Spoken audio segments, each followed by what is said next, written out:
Nearest example that I can think of is like BN, the last round, right? People try to throw off Zahid. Yeah. And there goes, we have a Keluar Sekejap podcast. Of course. The response. The response to trying to take out the party president. Yeah, but this time around, the party president kills you back. yeah, this time Politically, around, not it's physically. quite quiet. Yeah.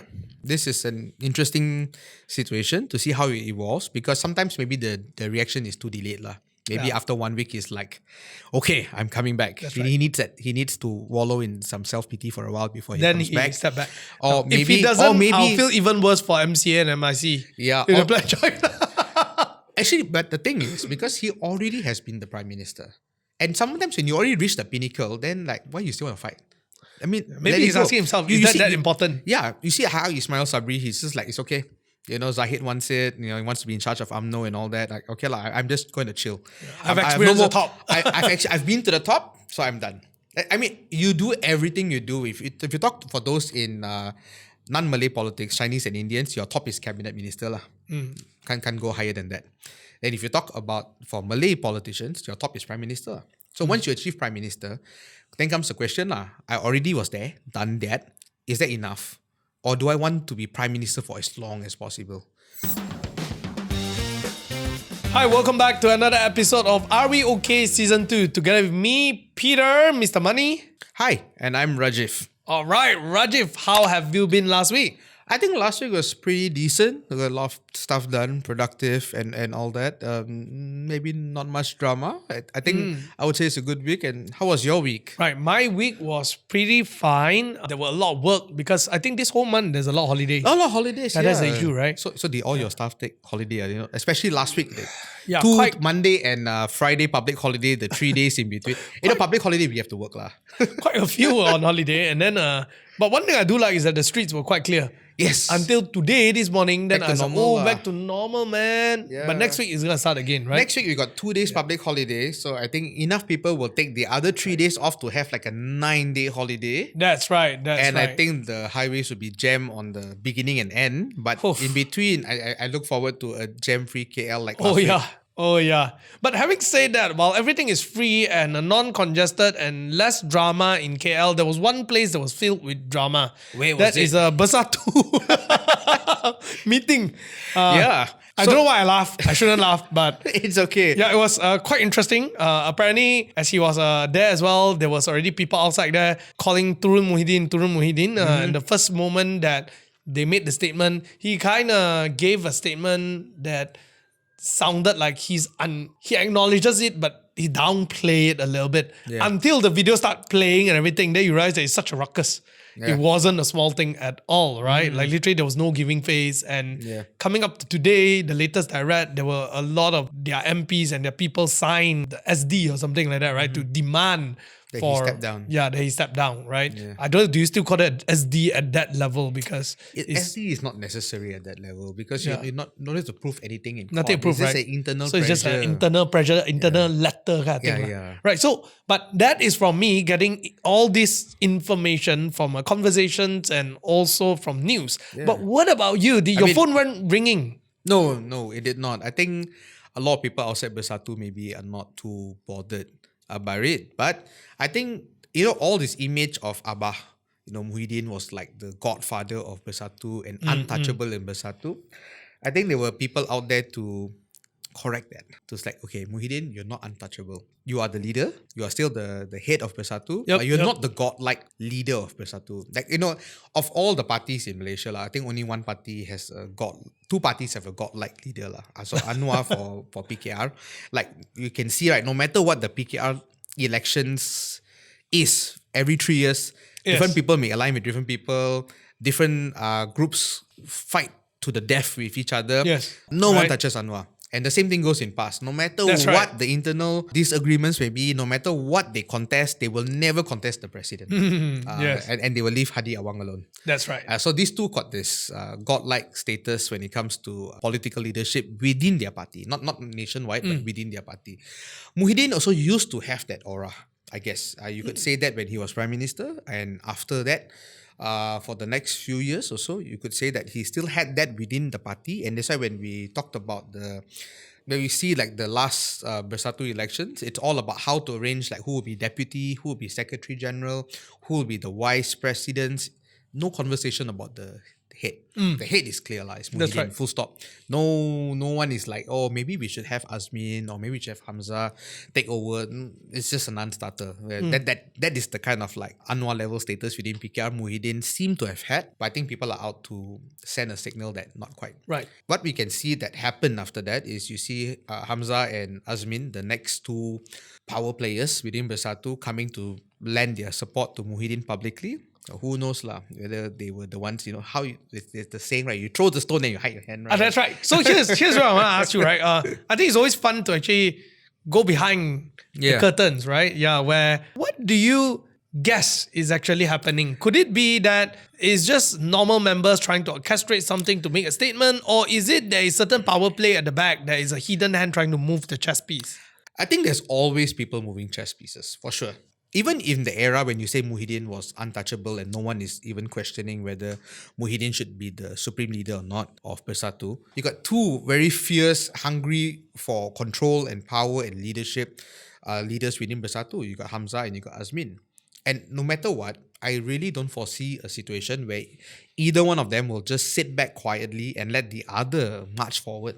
And both of them, I'm sure, are continuously racing to arrange things within Bersatu, because one day, I mean, Muhyiddin will have to step down and somebody else will take over. The question is, do you want to go for Muhyiddin? Do you want to take him down before he steps down? Yep. Or do you want to wait for your time? Like prepare your base, prepare the members, prepare all the divisions throughout the country so that when Muhyiddin steps down, then you come in. Like you see, no one is challenging PMX within PKR, but everyone's getting ready. Because one day he will have to step down. And when the one day comes and he steps down, who is going to be most ready to take over? So that fight for the second place, that is a real fight. That is a very solid real fight. A real fight to the extent that the former deputy had to step down to become vice. So Peja had to let go his deputyship because between Hamza and Azmin, one of them was going to be deputy. That's right. Yeah, so he has to step down, and that also signals how Hamza is like, I'm moving upwards. It's not about all of us are one big happy family. We chill, we hang out. It's like everyone will be a cabinet minister if Perikatan wins. Muhyiddin will be prime minister probably. Then Hamza will be cabinet minister. Azmin will be cabinet minister. Peja will be cabinet minister like they were last time. But why is it so important who becomes the deputy today? Very important, because it's like I'm positioning myself. Yeah, that's right. Muhyiddin is not young. Muhyiddin could die. Because that's what happens to humans. And not wishing anything ill on him, don't get me wrong. But Muhyiddin could die, and Muhyiddin could choose to retire maybe at the next party elections or after the next general election. Let's say if Perikatan doesn't win the next general elections, then Muhyiddin's got a question to ask. Do I want to do 5 more years of opposition leader? And maybe not. At his age, he may say, okay, you know what? Now it's worth trying, because now the next election is less than 2 years away. Let's fight. Because if I win, it's high stakes. I become prime minister. That's right. But, next election is so far away. After that, then you're talking about 5 more years as opposition leader. No minister perks and privileges. No minister. Can you tahan another term, right? That's a then question. you want to do one more term of I need to fundraise. I need to persuade all my donors that, hey, we stay in the running. A lot of work as opposition leader. Big payoff if you win. But the thing is that last time you already got your payoff, so maybe you end up spending all your payoff during these 2 seasons, right? I mean, that's the under table payoff. But you're talking about the prestige and power. If there was any under table payoff. Now, if I were to put a little bit of a conspiracy theory thinking cap on, right? Like you said earlier, Peja actually stepped down and then Hamza actually took up. And a lot of people have been eyeing on Hamza as the next possible candidate if anything happened to Muhyiddin, right? Yeah.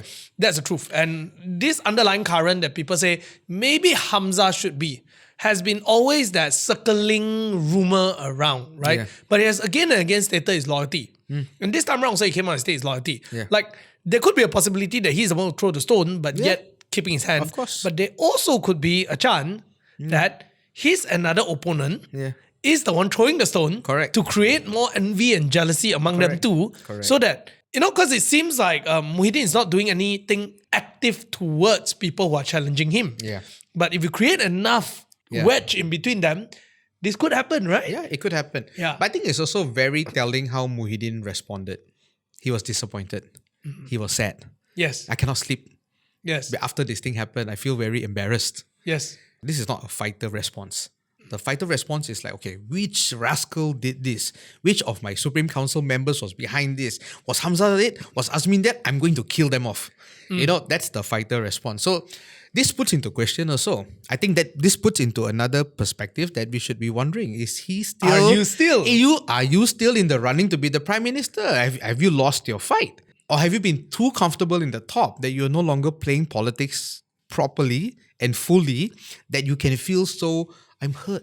I'm disappointed. I mean, of course you feel hurt and disappointed, but that's just like the tip of the iceberg before you go all out to like, who is it? Yeah. Just like, you know, you hear stories of other deputies with their party president when there's a rift, the party president is all out to chop them off. Man. We're not talking about recent party elections in other parties, but even if you go way back, you know, MIC fighting the It's president, supposed to be like that, deputy it's called president, politics, right? MCA, for those older audience of us who may remember the Team A and Team B of those days, you don't just let people throw a ruckus and then you feel hurt. Yeah. So that's a very telling response. I think that's something interesting. And we see how Muhyiddin bounced back after this.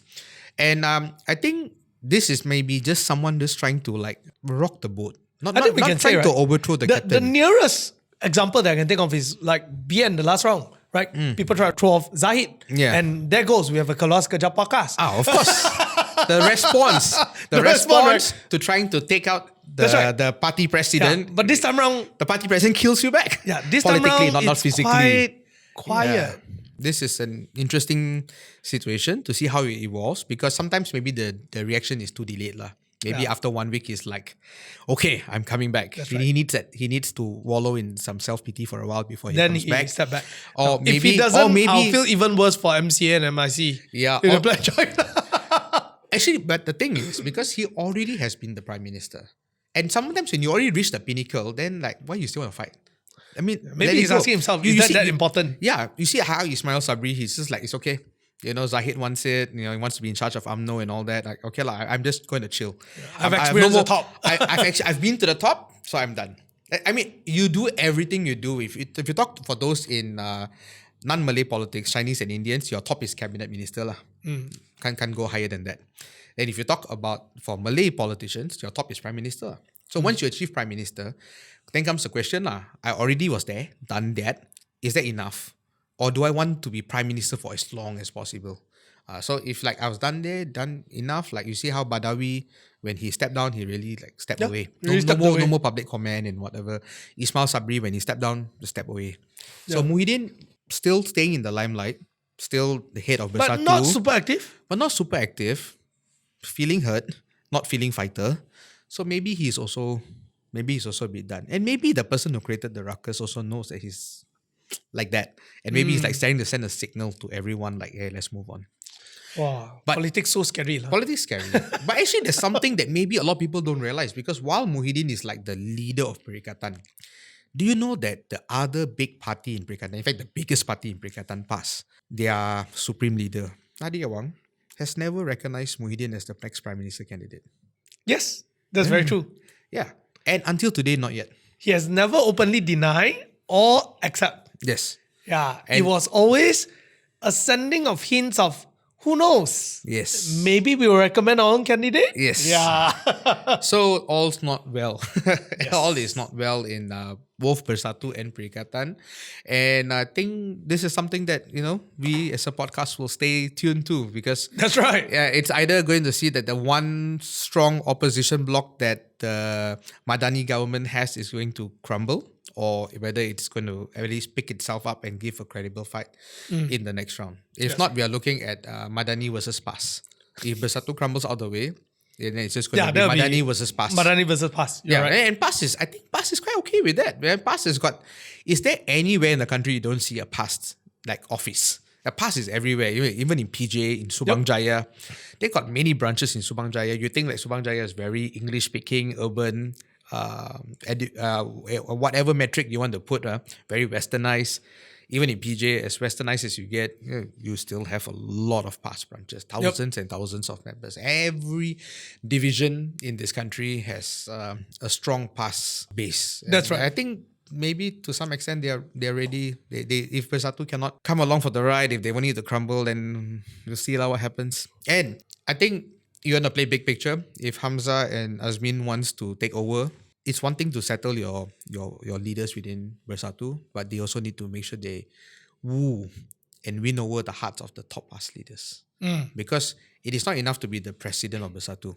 You've been the president of Bersatu, but you don't get the support of PAS to be the prime minister or to be the leader of Perikatan, then the table will just turn and PAS will say, okay, I'll take over being the head of Perikatan. And you got no bargaining chips, Other than the fact that they like you enough to want you to let you be, you have no bargaining chips. Manpower of members, no fight. The stretch of the organizing capacity, the offices throughout the country, the branches of the country, no fight.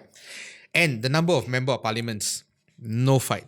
And in fact, half of Bersatu cannot win if not for the PAS members throwing their support behind the Bersatu candidate in the last election. So no fight. So the thing is, whoever who wants to take over as head of Bersatu after Muhyiddin has to ensure that they really, not to say Kautim PAS, but yeah, in some extent they got the Kautim PAS. Yeah, if between Azmin Ali and Hamza, who do you think is more likely? I think Azmin's chip on his shoulder these days is because he's not a member of parliament. He's the only one of the top leaders who lost his parliament seat. Besides Peja also they lost their parliament seat. Ironically, both of them were Menteri Besars. That's right. In their own kawasan, and they did not build enough sufficient local love for themselves while they were Menteri Besar in their own kawasan, and they stood as incumbents and lost in their own kawasan. Yeah. So, I think Azmin has proven that he has strong connections with PAS, and I think we cannot write him off. I think it is quite possible that he can woo the hearts of PAS. In fact, it was also through the support of PAS that he could become the Menteri Besar of Selangor. Remember, Pakatan wanted Dr. Wan Aziza to be the head. So you don't write that off. But I think PAS may be having other ideas when they put Dr. Samsuri, Dr. Sam, the Terengganu Menteri Besar to the forefront. I think maybe they are getting ready to let's move on from this giving the prime position to Bersatu, and let's put our more acceptable candidate, more nationally acceptable candidate in front, and then we take it . Why we want to give it to them? Yeah. So, interesting. It'll be interesting to see how they navigate it. But between Hamza and Azmin, they really got to Kautim their relationship with PAS if they want to take over. If not, you take over meaninglessly. Right. Yeah. I personally think that Hamza could be a strong candidate. I think on all fronts, both outside, externally and internally. And also I think that I don't think it's hard for him to build a good relationship with PAS. To a certain extent, Hamza has proven himself as someone who is a good friend to almost every single party, even opposition. Yeah, I think he's a very likable person, even among opposition. Somehow it's like...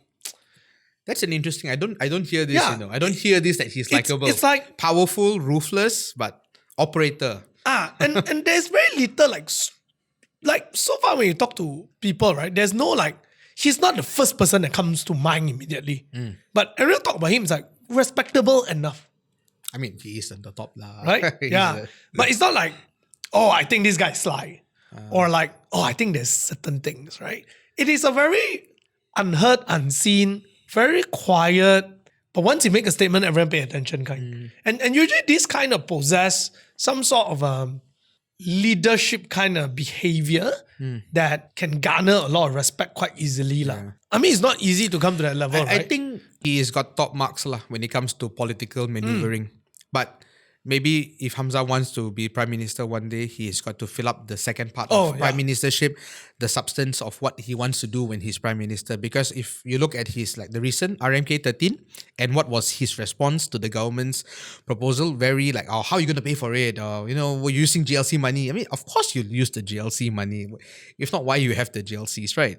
But what's your alternative vision for the country? That's lacking, in the budget speeches. You, as opposition leader, you get to give a long budget speech. Honest. Yeah. How many of our strong MPs have that? To be fair, for the last 10 years before Harapan took over government, Harapan has been publishing alternative budgets. It's been improving. But I don't think there's a very strong correlation between someone having very good policy versus getting the top position at this point. No. There's no correlation. No correlation. It's just that if he wants to be prime minister, it'll also be good for him to have an agenda. Yeah, that's true. It'd be good for him to I have think an there's a agenda. team thing. I He think- need to build a strong team that has that. Yeah, he has to have a team to build the agenda, and he has to have an agenda. Like, why you want to? If you ask a question today, why do you want to be prime minister? Say, Anwar has a very good fallback. Yep. Poverty eradication. That's right. This Mahakaya and the poor people, and then like all the, whether you're Malay poor, Indian poor, Chinese poor, I want to just eradicate all the poverty in this country. He's this very simple fallback that people can remember. Yeah. Mahathir wanted to just make us as competitive as Singapore. There's the race, to the top. That's like, right. can we get there? Can we outdo them? Can we beat them? That was what drove you to be prime minister. What's driving Hamza to be prime minister? That's true. That you're right. It's one thing to focus on your political maneuvering, and you cannot run away from that. In order to be prime minister, you must be very, very, very good at the political maneuvering. This is no longer an era that, you speak very well, so I'm going to just lay down my sword and let you take the front seat. No political opponent within your party or within the other political parties is going to ever give you an easy path to be prime minister, because you have great vision. No, it doesn't work that way. So great vision, That's right. is not at all related, like you said, to success in climbing the ladder. That's right. You have to have the political maneuvering to climb the ladder, but the great vision is whether when you already reach there, you make something for the country, or you just occupy the seat and nothing actually changes. So there could be a chance of that happening. Of course. There's always that chance. Yeah. And we have seen it before. Yeah, Anyway, yeah. okay, shall not name names, but it happened before. I'm sure every one of our Yeah. audience can name names. Anyway, I think we are going to pay attention to this whole political saga on the PN side, Yeah. and see what's going to happen on Bersatu as well. But nonetheless, let's move on to our next topic of the show. All right. So, Peter, have you been looking at what's been hot in the newspapers? And I think I know what's hot, but what do you think is hot? For me, the hottest thing in my feed when it comes to politics is definitely Bersatu lately. Okay. Yeah. But other than that, not so much. Not Yeah? so much. I think maybe it's because your children are too young. And recently, the conversation has been about university entrance. So maybe it's also because I'm so desensitized by it, because every year I see the same thing. It's true. So what are your thoughts? It's true. So by the way, are you a local grad, or did you study foreign or private? I am exactly a STPM graduate. who Okay, so went you've to been a through the mill. public university called UPM. Wow. Yes. Actually, not bad to get into UPM as the STPM Thank you. Yeah. Yeah. I mean, a lot of students have to settle for universities that no one has heard of before. Public There was a trick universities. though. The trick is pick courses that nobody knows what you're studying about. What did you pick? So that's the benefit of a local university, right? Yeah. When we think of private university, you always only think about the hot subjects like All right. engineering, Mecca, you talk about like doctor, pharmacies and everything else. But when you go to a public university, once you open up the list of selection, there is a whole long list of 100 over courses that Some you of it just you've go never like, heard of before. for example, there's forestry. Yeah. Which public university will offer forestry? Then you have material science. Here will be material engineering or either chemical engineering, because petrol science. Yeah. And in my case, I pick up something called human development and management. Sounds like Which- business administration in Taylor's University. Yeah, but I thought it was HR. But in the end, what it was actually a social science subject called human development and a combination of business management. All right. So it's actually a double major. Okay. Yeah. So the trick is pick subjects that nobody knows what it is. Okay, I think that's a decent trick. I also went down a similar path. Not like you. I did not pick a subject that no one knows. I picked all the popular subjects. Oh, and you got in. No, I did not get into any of the popular subjects. Okay. I got given a course that no one heard of before. When I compare with my classmates, nearly everyone did not apply for it. Right, so right. I applied for, I applied for engineering, but I applied for the things like E&E, computer, network engineering. These are all the more glamour of the engineering subjects. But I got instrumentation and automation. Oh. And so when I compare with my classmates, hardly anyone applied and no one knew what instrumentation and automation. Which uni engineering was this? So this is offshoot of UTM. It was known last time as Institute Technology Tun Hussein On, and now it's known as University Tun Hussein On. Oh. It's in Batu Pahat, Johor. So This is also the thing, like you said, like if you apply to the course that no one knows, very good. And no one knows The you. second, you apply to university that is not famous. That's like right. this one, it's also a public university. And I think a lot of people who in fact, up to today, do not realize that back then, this was an offshoot of UTM and half the lecturers came from UTM. Yep. So, UTM, very competitive, very difficult to get in. Everyone tries to get in. But then you get nearly the same level of, because you get the lecturers from UTM, so you get nearly the same syllabus and the same level without having to fight cat and dog with everyone to get in. That's right. Yeah. Yeah. So these are the tricks of people like me who couldn't afford private college. No choice. Same. Same with you. You also couldn't afford private college. Same. So Yeah. then you have to do what you have to do to get a good public education. And I think that is the concern that a lot of people have today. That's right. And that's why it always comes up in the news year in, year out. How do I get medicine in University Malaya? That is the how do I get into law in UM? No one talks about forestry. How to get into forestry? Correct. I mean, you can sure get if you want. That's But right. How do you get into medicine? How do you get into law? FYI, my STPM I only got 2 B, 2 Cs. I didn't even get A. Wow. Okay. Yeah. All you need to do, the trick is apply for something that no one knows. And everyone was applying for business. Yeah. But then it becomes I competitive. got a double major. Half of it is business anyway. Yeah. So, I mean, not like I knew what it was. I actually Yeah. just simply pick any lah. It's okay Because I lah. got no money lah to get into something. Kan? You have to get something. And education is still better than no education. But And- having said that, a lot of people feel that this is unfair. Yeah. I mean, I included. I also don't think it's fair. yeah. So Yeah. come tell me your feelings on this. What do you feel about what's happening? It's quite difficult for a lot of people. When you think about it, it's two sides of the difficulty, in my opinion, right? The first group of people are people who are really working very hard. And STPM is not an easy thing to study, right? It's really, really difficult. I mean, get it right. Okay, let's not talk about whether you're street smart, but at least you're book intelligent. That's for sure, right? No. And we work so hard to actually get a good result. And you are denied a place. Alright. Right? It is quite saddening. Now, when they say deny a place, I do not know whether does the university say, I'm so sorry, you don't get the law subject, but you get this subject that is,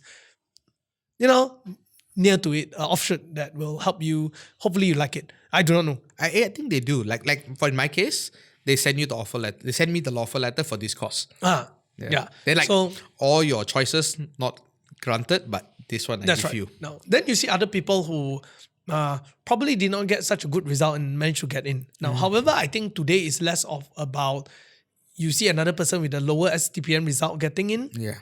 Number one, there's only that many STPM students. Yeah. Right. So it's very, very little. Number two, you see most of the people get in are actually matrix student. Yes. I Right. think that's the crux of the unhappiness today. That's right. And when it comes to matrix, there's still, I think it's still quota based, if I'm not wrong. Yes. Yeah. So then most of the students who actually get into medical is actually matrix student. Yeah. And then it feels terrible, right? Because Yeah. you're not being appreciated for your hard I work. think a lot of people assume that STPM is so much harder than matriculation.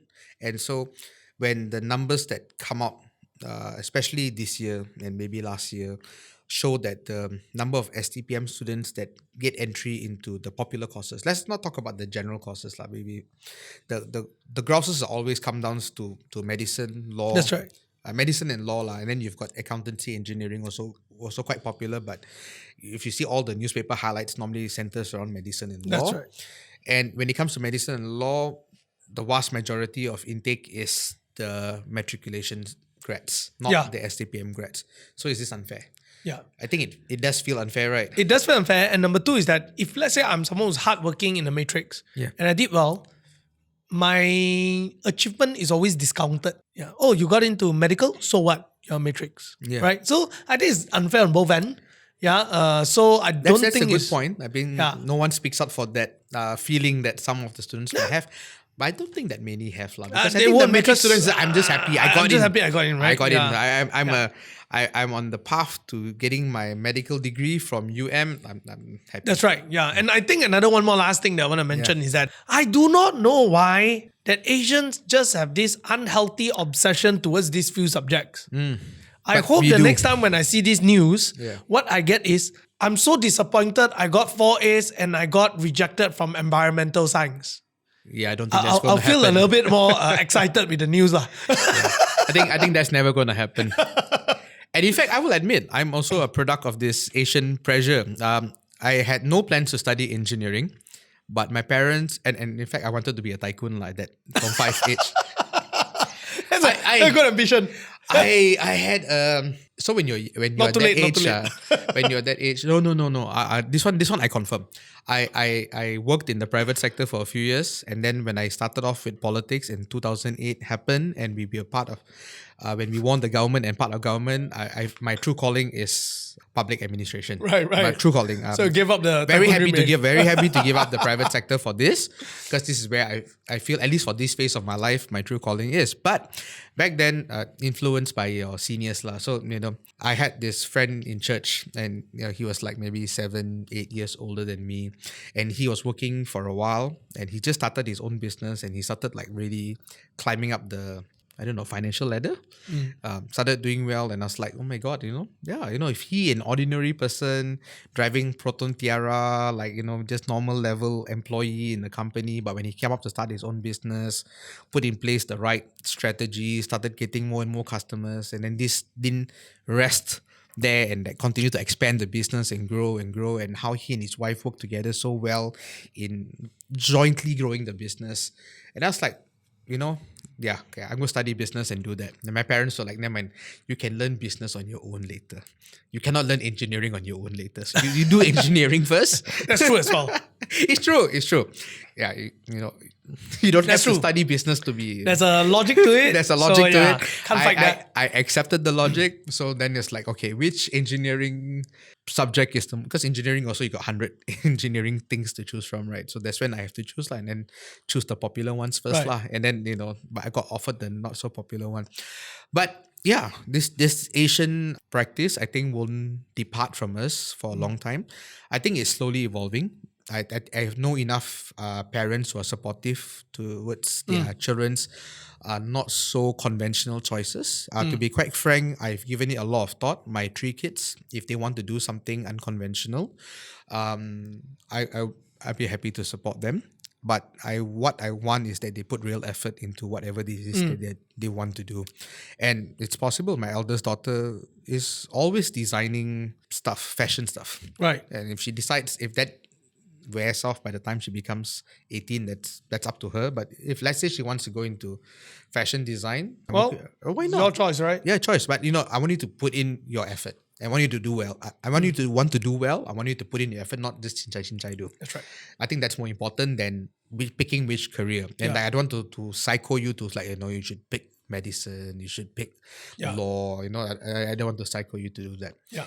But okay, now we have digressed quite far. Let's go back first. My question to you, this year, how many people come to you with their results and complaining? Okay, so I don't take myself personally, because I serve a rather aged constituency. Okay, the grandchildren's result. Yes, grandchildren results. So I have, interestingly, not many grandchildren results. Okay, so not many, but I am very well aware that my colleagues have a lot. Right. And I think we need to improve some things for sure. I think, and I hope that there can be sufficient efforts to change how we publish and be transparent with the outcomes for university entrance, because competitive university entrance is not going to go away. So I think the first problem that we face now as a country is, what are we going to do about this matriculation fighting with STPM? And are we going to go towards a unified? This has been talked about by some politicians. Are we going to move towards a unified exam for university entrance, or are we going to continue to have this separate stream and going in? I think that's a very difficult thing to address. It's a political hot potato for those listeners out there. I mean, one of the things about the matriculation is it has the 90-10 quota. 90% Bumiputra, 10% non-Bumiputra. So the 10% non-Bumiputra is then further divided to Chinese, Indians, and line. So your line line's got your Siamese, your Portuguese, and any Yep. they are Malaysians but of different racial descent, and it is very very competitive to get into the 10%. That's right. I think that the 90% people don't have a quarrel, but it's on the 10%, the non-Malay. So year in and year out, every time the matriculation results come up, this is a hot potato. One thing that this government has done is to say that 10 A's automatic entrance into matriculation. Um, so this is a very it in one hand it gives comfort to SPM students to know that, okay, if I hit this benchmark, I can get in to matriculation, because that's the golden ticket. I think there's too much belief, and unfortunately, based on data, it seems that that belief is got its own grounding, that to get into my preferred degree, I need to get into matriculation. Yep. If I don't get into matriculation, I study how hard in STPM, I'm not going to make No it. use. Yeah. So the flip side to that argument is, and might not be very popular for saying this, but the flip side to the argument is this. In that particular year, the cream of the crop already went into matriculation. So you've got a lot of people working very hard in STPM, but on one hand, you can also argue that the cream of the crop went into matriculation. There was very competitive entrance for matriculation. Yep. Very few people choose to do STPM voluntarily. Some, I'm sure there are some who have for other reasons best known to themselves, but very few people that we hear of choose to do STPM voluntarily. They always try for matriculation, cannot get in, then do STPM. Yeah. But right now, is anyone SPM 10 A's, you get into matriculation automatically. Anyone. Yes. And that is that is that I guess gives that comfort to students. Yeah. I guess I would have done it a bit differently. I would have wanted to, because maybe also quite a lot of people get 10 A's. I would have wanted to put in also some caveat towards family income, because when someone who comes from a T5 family, or maybe not even T20, the T10 family, they get straight A's, but if they don't get into matriculation, the world's an oyster for them. They got so much of choices. But a B40 student who did not have access to all these tuition classes during SPM, they have to compete with all these T20 students who have all these top tuition classes that you can find. Then you've got people who in KL who have got access to the best tuition classes, and maybe JB, Ipoh, Penang, the bigger cities. But what about the guy who's from a B40 family in Tumpat, Kelantan, and how much access does he have to these tuition classes? Yeah. And so they enter into SPM not on a level playing field. That's a fact. Some may say, so what? Who did well still is who did well. But I think there should be some weightage. So matriculation maybe should have some weightage to your background. Then once you enter matriculation, you have a level playing field. Yep. So when matriculation goes into degree, then you fight lah. You fight fairly. Because matriculation, then you don't have this tuition class problem. You don't have, it's not about whether you're rich or poor and what other advantages you may have. It's kind of like neutralized within the matriculation system. So once the 30,000 students a year, they go into matriculation, then among these 30,000 students, you fight lah. You fight your whole hearts out. But to get into matriculation, definitely got an uneven playing field. Based on your income and based on your location, whether you're rural or urban, for sure got this income. So maybe this criteria of 10 A's is very comforting because it gives you some certainty. If not, means you always will feel uncertain. So the direction is good. The direction from a complete uncertainty towards some certainty.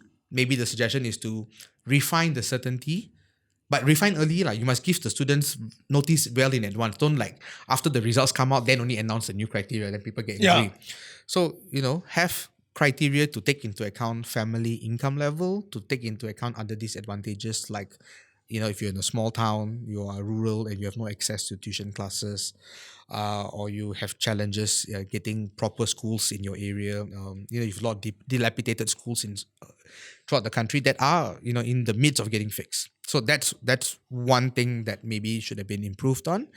And I think the next one is this interview level process. So when you enter into popular courses like law and medicine, you have to go through an interview. And then the perception is, once you go through the interview, all the matric students get in, and all of the people of a certain race get in, and then all the SPM students and basically all the non-Malays don't get in. To what extent this is true, this is maybe you could say still questionable, because we don't have this open data. There's no data.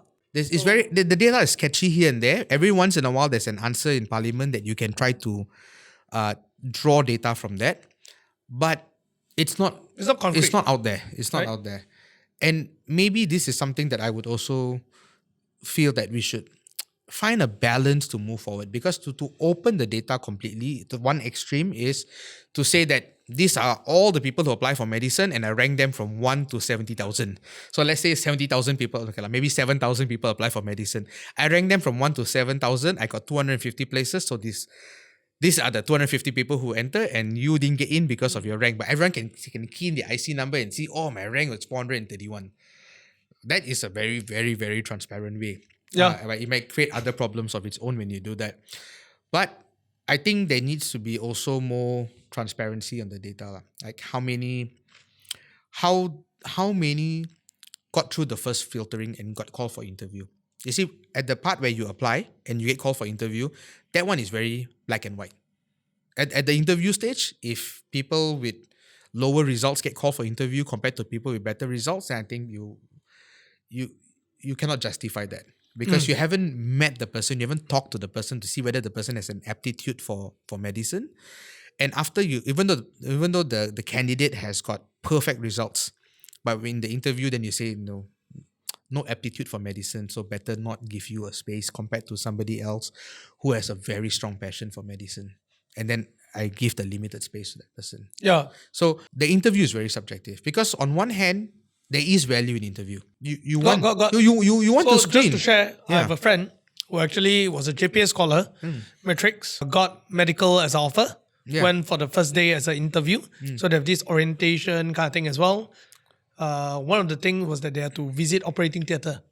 He saw blood. He really, really didn't like the whole operation thing. He couldn't take it. They had to drop out. So he just dropped. So yes, there's value in There's that. value in interview. Then how do you ensure that the interview panel is not biased? How do you ensure that the interview panel doesn't say like, okay, I'm biased to a particular race, I'm going to help this race like maximize their entrance, and then the other race minimize the entrance? Cannot say like 100-0 lah. Yeah. That's very problematic lah. But you know what I mean, right? When there's a perception that there's bias in the system, then an interview panel complicates that bias. That's right. So I think the first part is the pre-interview. The pre-interview, no excuse lah. I think the transparency there could be improved. But the post-interview is where it's complicated. Maybe we need more dialogue on how to best handle this. I think the first level itself, like you say, right, the pre-interview maybe should already have some sort of written exam or something like that. Actually, the written exam is your STPM. Maybe you should another one very specific towards medical to see whether are you interested or not. It's just like I go to apply for a job, they'll give me a written exam sometimes. There'll be certain tests and aptitudes and so on. So I don't think it's hard to actually go through that one. But like you said, the difficult part is actually the panel selection when the subjective interview face-to-face kicks in. But I guess solving one problem at a time. Yeah. If we can just solve this one part first. We should solve what we can solve. At least we must show that we are improving. So like criteria to enter matriculation shouldn't be purely grades. Should take into account other things. Yes. Interview selection before the interview, like how you rank candidates, maybe improve transparency, more data of who got in and what grades did they get in.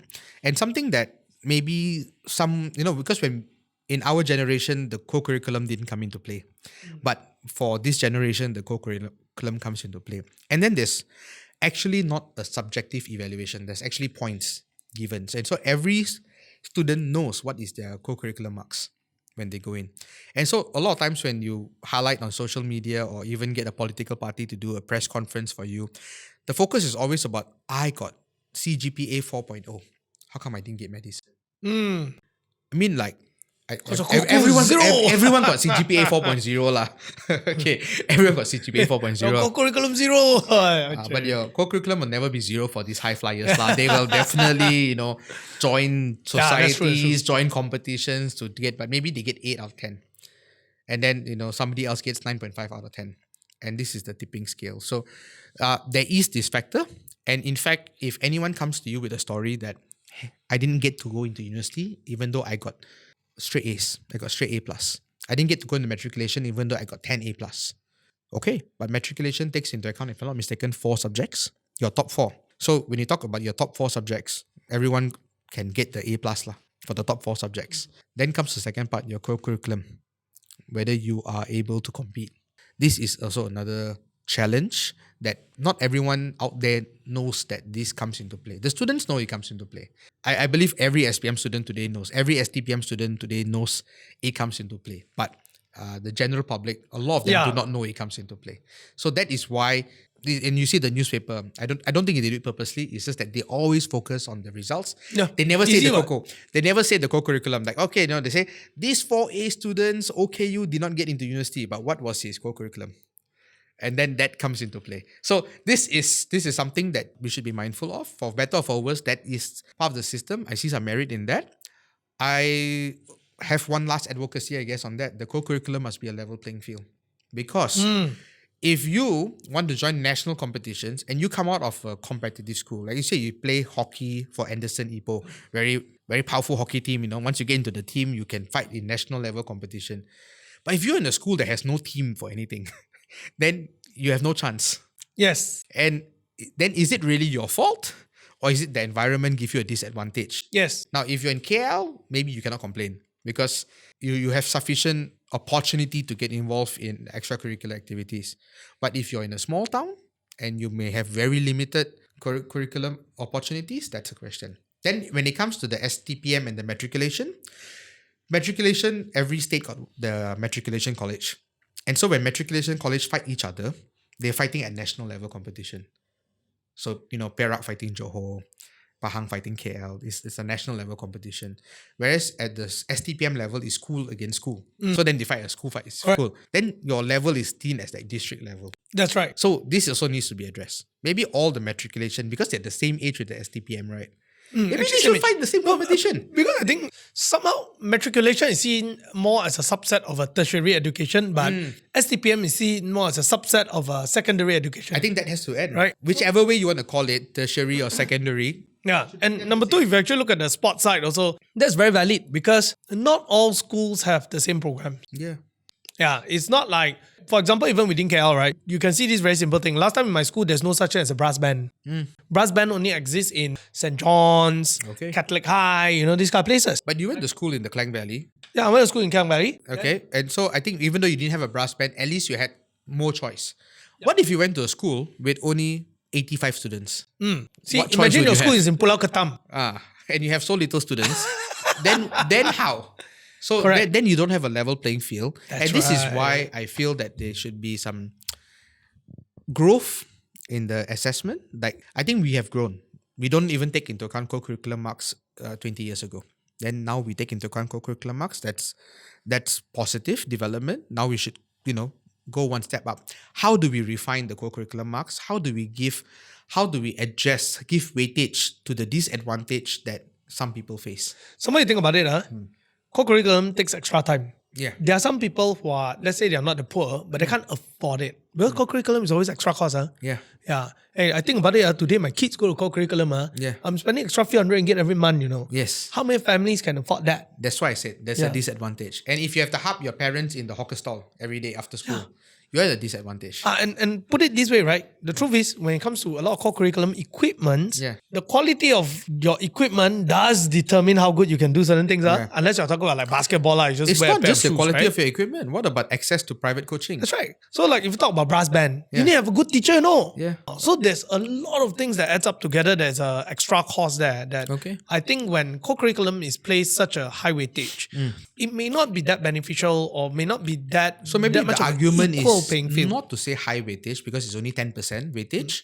But even then, now it's a tipping scale, now it's a tipping scale. When you talk about when you talk about forestry, then it's not a tipping scale. But when you talk about medicine and law, it is the tipping scale. Yes, that's right. That's right.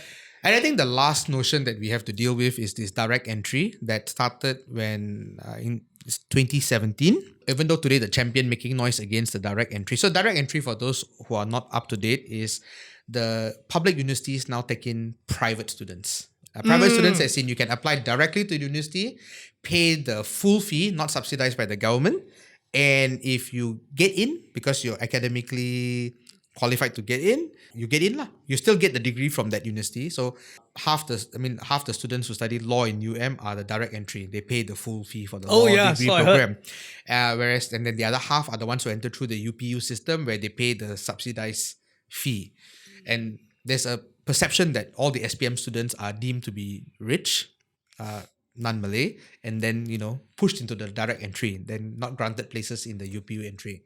So this is where earlier when I talked about the data, I think that is very important to come out with that. For example, pre-interview. What is let's say you've got 150 places and then you interview 300 people.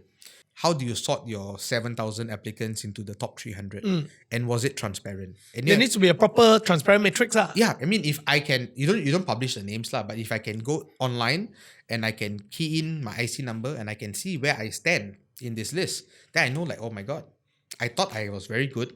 I got straight A's, but my COCO was good, 9.2, but not enough to beat all the 9.7s and 9.8s. So I didn't make into the top 300 for interview. Okay.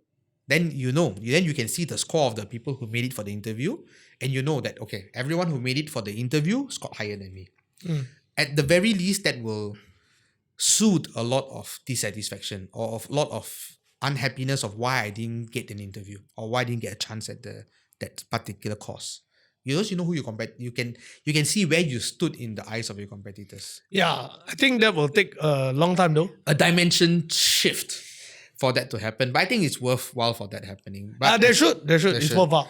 Yeah. So for those, I mean, to address the direct entry one, the data that I've seen is that the direct entry did not cannibalize the government subsidy programs. That means the number of UPU students that went in did not drop because of direct entry.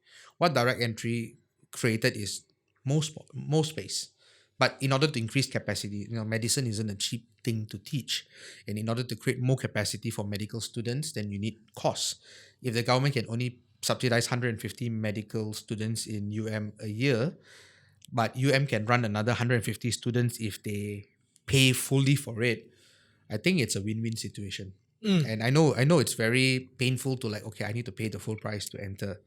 But what's the alternative? If the government is capping itself at 150 subsidy students, the alternative of not having direct entry is then you're just limited to 150. Yeah, but I think this will come down to a whole different kind of issue altogether, which is the perception of local university. Is it that prestigious? Because if someone is supposed to pay, say, 50,000, let's say at the lowest, 50,000 for an art subject to complete a 3 years degree in a local university, say UPM or USM or whatnot, and then you are being offered a Monash University of 60,000 ringgit, just 10,000 ringgit difference. I think if the difference is that small, you probably might choose to go out elsewhere. But I think the problem isn't these arts courses. The problem isn't this secondarily popular courses. So then the question is, how much is the price difference? Yeah. Right? So and how do you justify that? Right. Yeah. So the price difference is huge. Like for medicine, I think if not mistaken, medicine is 290,000 ringgit for the degree. But if you go to some of the private colleges, private universities, you're looking at 500,000 ringgit for the medical degree. But of course, the subsidized students pay a tiny fraction of that. Significantly lesser. Yeah, so they pay a tiny fraction. So I think this is where more transparency into the university entry outcomes would help quell the perception or will help confirm the perception of this biasness. And if there are really confirmed perceptions of the biasness from the data, then we need to fix that. Because the government has already said that while matriculation has the racial quota, the degree doesn't have the racial quota. And after the advantage given in the matriculation, when you fight in the degree, I think it's time to be transparent and fair to ensure that the best enter the degree program. Yep. It's only fair. If not, we have more brain drain. All right. Yeah, okay, Peter, shall we take a break before we come back with the next segment of our podcast? That's right. Let's take a break. See you after this break. Hi guys, welcome back to the second section of our episode 76 of Are We Okay? All right. And so, Peter, the next thing that I think we should talk about is, are we okay with our air quality? I mean, there was an article in the newspaper a few days ago, and maybe many of our audience would have missed it because of the very, very long holidays, right? Yep. on that what Malaysia should do as the chair of ASEAN to push more action into this transboundary haze. So have you noticed haze happening in your life, or is it something in like my this life, past definitely. year? Over the past few days, I thought they've gotten a little bit better. Okay, I think the last few days was not really a Because haze of the problem. rain. Yeah, so it kind of got a little bit better. But in general, does it bother you whenever we have haze? Okay. I remember the first time I heard about Haze, I was 9-year-old and school had to Wow. close. Okay. And every year since then, I've been hearing Haze news. Not bad. 9 years old. I only realized haze in my Form 4, I think the 1997. Really? Oh. Before that, I was just maybe a kid just having too much fun, oblivious to. I see. Haze. Yeah. So during that time, I remember school had to take a holiday because Haze was so bad. And ever since then, every year, whenever Haze comes up, it's just part of the topic. It's just like the STPM getting rejected. So Now, it's your year in, year out, Yeah, we so will have haze. year in, year out, we'll have Haze So and a lot of questions. I'm guessing you don't have asthma or you don't have some sensitive I respiratory. will get sore throat. I will get okay. very bad sinus sometimes. All right. Because of that. So it does affect you, and I think it affects a lot of people. I'm thankful that it doesn't physically affect me as much as a lot of people I see around me, but nonetheless, I think it's a problem. So I agree with the push that ASEAN should do more, and the reason why ASEAN, in my opinion, needs to do more is because it's not a domestic problem. You have some domestic problems. Some of the forest fires happen within the same country as the people suffering from the haze. And I think the very notable one for us in the Klang Valley is Johan Setia. Johan Setia used to have fires every year, and that used to cause a lot of smoke pollution, haze in the areas, depending on which way the wind blow. People in Klang and Shah Alam will get the effect of that fires that happen year in and year out. But luckily that has been kind of resolved using techniques to raise the water level. The fires are put out, and so then it doesn't burn and it doesn't cause these days and days of haze. But what do you do when the haze comes from another country? I mean, we all live next to each other. Yeah. And in the case of Malaysia and also Singapore, whenever Indonesia has massive fires, then we all suffer with haze. That's right. So, like you said, every year it happens. Yeah. Some years worse than the other, but every year it happens. So I want to ask you, right, because you had a stint under the environmental ministry Yes, I before. did. Actually, what can we really do? Because other than talking about finding some of the Malaysia company who's in Indonesia who's burning the trees, right? Okay. I think there's a lot of lobby against it, obviously. All right. Not seeing that happening. Aside from that, what else can we do? Maybe before we go into what we can do, should we do anything about it? I mean, some people are pretty chill about it. Okay, Yeah, like me. it comes, it goes, it goes. So, there was a Bernama report, air pollution linked deaths in 2019. So, I don't have a more recent one. Was 10,600 deaths. Wow. 10,600 deaths. In 2022, there was a study by the Center for Research on Energy and Clean Air and Greenpeace Malaysia estimated that 32 avoidable deaths occur in Malaysia every year due to air pollution.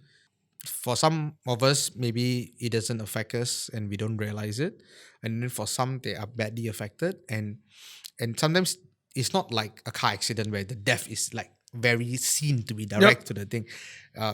Air pollution, if we are continuously exposed to the haze, the death may not happen immediately, but the death could be brought forward by 10 years, 15 years too early in your life because of your exposure to this. So that's why we measure this PM 2.5. Last time we used to measure PM 10. Now we measure PM, the number of particles in the air and how much of dust is in the air, how much of the soot is in the air.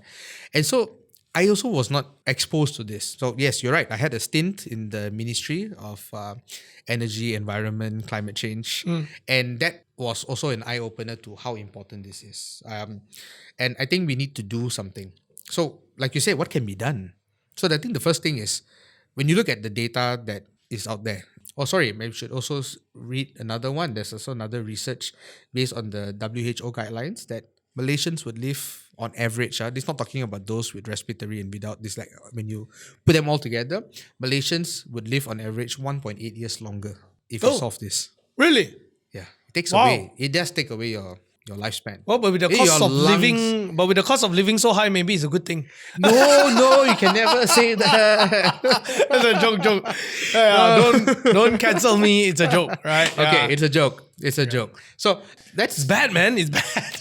yeah. So I think the first time anyone hears data like this, then it's mind blowing. Serious, Or huh? it will affect you. That this is something we should solve. Sometimes I feel like this should be the headline of our video. Correct. This is Malaysia something. could live 1.8 years longer without haze. Yeah. And this is the average because a lot of people, maybe, you're blessed to have healthy lungs or stronger lungs, and then you are affected by 0 years. But then, because an average, right, we take the average of 1.8, it means that while one group of people are not affected and their lifespan is not affected by this, then the flip side is other people are affected 5 to 10 years. Yeah. And so then we talk about these premature deaths. If we're not talking about car accidents, so that's why the linkage of death and the cause of death, we are very used to the direct cause. Yeah. Gunshot. And this is not even death alone that we're talking about. We're talking about Quality other of life. diseases that doesn't cause death and quality of life, like you say, right? Quality of life. What about number of people actually having asthma? Yes. People who actually have respiratory issues and all sorts of other things, right? Correct. So these are the people that have quality of life challenges every time we have haze. So now, some things beyond our control. If you live in Bali and every once in a while the volcano starts to move, you can't quite control that, not man-made. But other things, when it comes to air pollution, are man-made. So haze is man-made. A lot of the forest fires are man-made. The problem is the forest fires is happening in Indonesia. So what can be done? I think that one example, which is what may be deterring Malaysia from doing, is the Singapore case. Normally, whenever we refer to Singapore, it's always a success story. But Singapore was maybe the only country in the world, or a very rare country in the world, to enact this transboundary haze law. And it wasn't recently, it was 11 years ago, 2014. And it has not actually successfully prosecuted anyone with this law. So like you said, guys are burning the forest in Indonesia, you need to go after them. So a transboundary haze law is, I still feel, good and important because it sets the tone. It sets that you don't condone this. It sets that you're serious about this and you want to do something about it.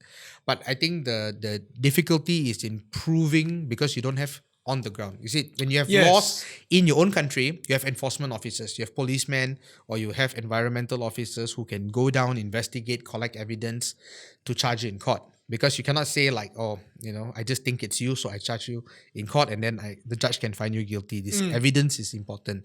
And to collect evidence if you don't have jurisdiction is quite difficult. That's right. And I think that's the challenge because Indonesia declines to cooperate with Singapore on this. But what about taking a role as, we have, because we have a lot of relationships with each other. There is no country that exists in a vacuum. And I think this is something that I feel strongly that Malaysia needs to step up because we are the victims. If other countries are not very much victims of this and then they don't really speak up, it's very understandable. Just like how we don't speak up on a lot of things internationally because it doesn't affect us.